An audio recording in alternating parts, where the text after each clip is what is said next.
Good evening, everyone. How's it going? So it's really dark outside, as you can see. Random lights around, but I'm out camping with, well, hunting.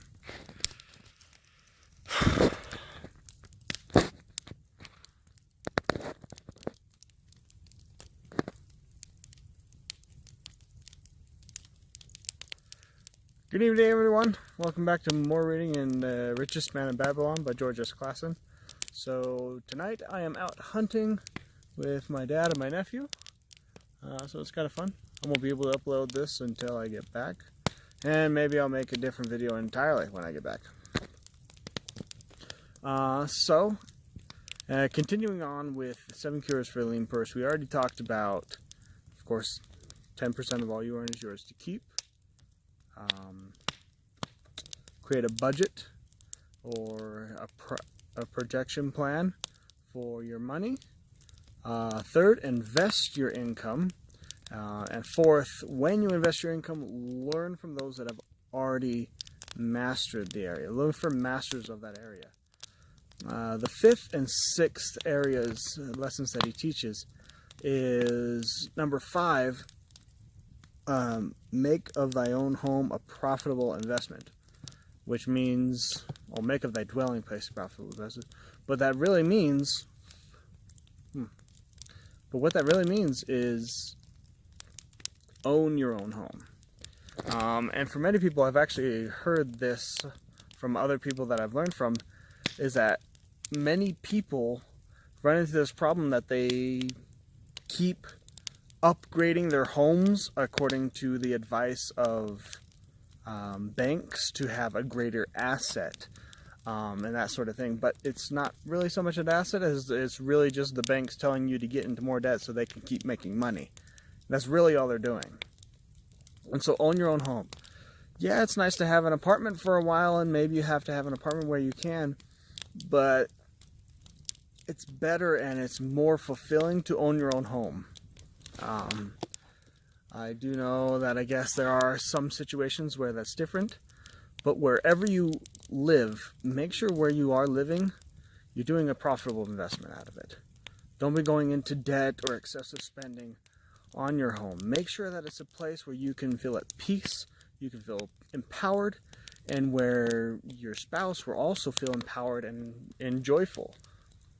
And so that's the part of owning your own home. Make sure that you have a place where you can call home. There's something powerful about that. And the sixth one was to protect yourself and your family for the future. And really that boils down to life insurance. He doesn't have life insurance there, and he does talk about other areas where you want to protect your gold for the future. Make sure that it's in proper areas so that if you die early, your family isn't crippled by your loss.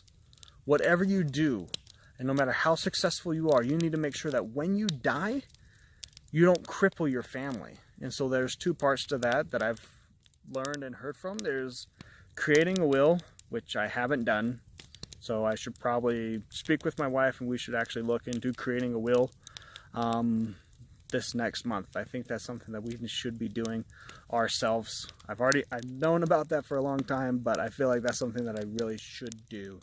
I don't plan on dying, but who plans on dying? So that's really something that it's important. Create a will so that your family gets actually something from your death, but then also have life insurance. Have something so that if you die, your family is not crippled by it. And the Arcad, they didn't have life insurance then, but he talks about how he foresees in the future that smart thinking men will probably be able to do something, and he basically lists out life insurance. So those are really the 2 things that he's talking about, and these are really for the empowering yourself now and empowering yourself for the future, because we want security and our family wants security. And so having a place for your own to dwell in gives you a sense of security and self-worth, and empowers you to do more. and having security for the future and knowing that everything will be okay for your family if you die or something terrible happens, maybe even if you lose your job, you can't, or whatever, have something for the future so that your family isn't crippled by the loss. So those are the two things, and for me personally, I'm going to take the commitment. We're already planning on buying a home and creating plans for it so that we're ready next year. But I think what we can do next month is create a will in case we die. And so that's something that we should do. And so that's what I'm looking forward to, I guess. Well, I don't think you look forward to a will. That's bad wording. So that's something that I will do. How about that? Something that I commit to. So thank you for joining me tonight, and I will see you again with more reading. Take care.